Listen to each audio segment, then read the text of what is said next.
బల్దియా ఇంట్ల పన్నులు వసూలు చేసుట్లా రికార్డు క్రియేట్ చేసింది. ఇంతకు ముందు ఎప్పుడు లేనట్టు 1200 కోట్లను మించి పన్నులు వసూలు చేసింది.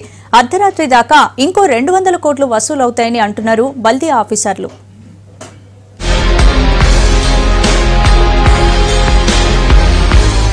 జీహెచ్ఎంసీ ఇంటి పన్నుల వసూలలా రికార్డు కొట్టింది. ఇదివరకు ఎన్నడూ లేనట్టు 1200 కోట్ల ఇంటి పన్నులు వసూలు చేసిండ్రు ఆఫీసర్లు. ఇవాళ అర్ధరాత్రి దాకా ఇంకో 200 కోట్లు వస్తాయని బల్దియా పెద్ద సార్లు చెప్తుండ్రు. పోయినేడాది కన్నా ఈసారి 175 కోట్లు ఎక్కువ పన్ను వస్తుందని అంటుండ్రు. 2016-17 సంవత్సరానికి సంబంధించినటువంటి ఆస్తి పన్నుకు సంబంధించినటువంటి వివరాలకు వెళ్తే మన జీహెచ్ఎంసీలో ఆస్తి పన్ను నెట్వర్క్ లో ఉన్నటువంటి వాళ్ళు 14,24,000 మంది.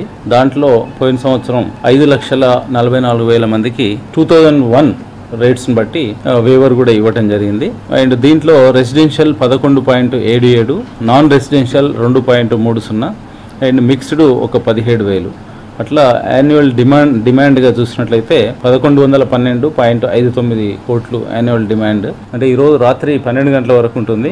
2016-17 ఆర్థిక సంవత్సరం ఇయాల్టితో ముగుస్తుంది. దీంతో ఇంటి పన్ను కట్టేటోళ్ల కోసం జీహెచ్ఎంసీ ప్రతి సర్కిల్లో స్పెషల్ కౌంటర్లను పెట్టింది. ఎక్కువ మంది సిబ్బందితోని పనిచేపిస్తుంది. ఇప్పటిదాకా చాలా మంది ఆన్లైన్ మీ సేవ ఈ సేవ సెంటర్లలో కడుతుండ్రు. పొద్దంతా పర్యవేక్షణతోనే రికార్డు స్థాయిలో కలెక్షన్లు అవుతున్నట్లు అధికారులు భావిస్తుండ్రు. ఇక బాగా బకాయిలున్న సర్కారీ విభాగాలు కూడా క్లియర్ చేసినాయి. పోయినేడాది 1,025 కోట్ల ఆస్తి పన్నులు వసూలు చేయంగా ఈ ఏడు ఇప్పటికే 1,200 కోట్లకు పైగా కలెక్ట్ చేసింది జీహెచ్ఎంసీ. పెద్ద నోట్ల రద్దును కూడా జీహెచ్ఎంసీ తన దిక్కే మలుపుకుంది. నోట్ల రద్దు తర్వాత దేశంలోనే ఎక్కడా లేనట్టు 13 రోజులల్లా 146 కోట్లను వసూలు చేసినట్లు అధికారులు చెప్తుండ్రు.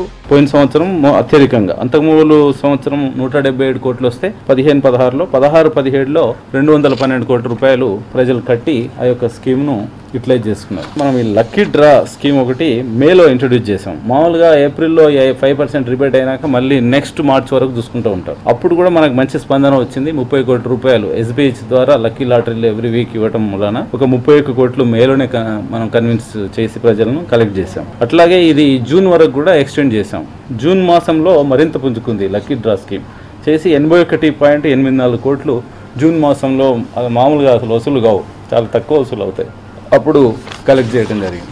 మరో దిక్కు స్పెషల్ ఆఫర్లు లక్కీ డ్రా విధానంతో కూడా బల్దియా కలిసి వచ్చింది. నగదు బహుమతులతో ఒక్క జూన్ లోనే 81 కోట్లకు పైగా ఆస్తి పన్ను వసూలైంది. ఇక ట్రేడ్ లైసెన్స్ల విషయంలో కూడా పోయినేడు కంటే అదనంగానే వసూలైనాయి. పోయినేడు ట్రేడ్ లైసెన్స్లలో 28 కోట్ల 50 లక్షలు వస్తే ఈ ఏడు 42 కోట్లు వసూలైంది. ఇయర్ ఎండింగ్ లో కాకుండా ఎప్పటికప్పుడు పన్నులు చెల్లిస్తేనే మంచిదంటుండ్రు బల్దియా పెద్ద బాసులు.